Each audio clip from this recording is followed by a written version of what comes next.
વડોદરાની હયાત પેલેસ હોટેલમાં જમવા ગયેલા એક ગ્રાહકને કડવો અનુભવ થયો।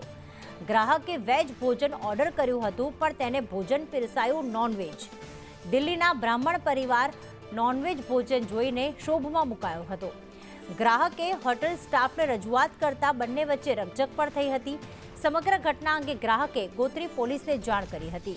દિલ્હીનો બ્રાહ્મણ પરિવાર જે વડોદરામાં હોટેલ હયાત પેલેસ આવેલી છે ત્યાં જમવા માટે ગયો। તેણે વેજ ભોજન ઓર્ડર કર્યું હતું, પરંતુ તેને સ્ટાફ દ્વારા વેઇટર દ્વારા નોનવેજ ભોજન પીરસ્યું હતું અને જ્યારે તેણે ફરિયાદ કરી તો તેની સાથે રકઝક પણ થઈ હતી।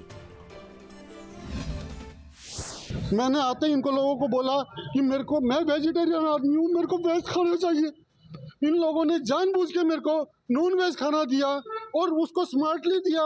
इतने अच्छे तरीके से लोगों के मेरे को मीट खिला दिया इन लोगों ने कि मेरा जीना मुश्किल हो गया।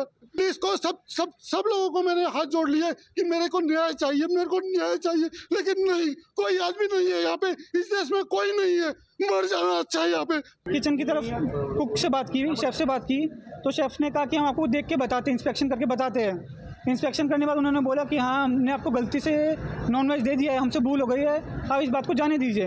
हमने बोला कि आपने एक हिंदू को नॉनवेज खिला दिया है श्रावण महीने में, इसको अब हम यहाँ पे और खाना नहीं खा सकते हैं, तो हम यहाँ से जाना चाहिए। हमें प्लीज़ बिल दे दीजिए और हमारा जो पैसा बनता है वो पैसा ले लीजिए।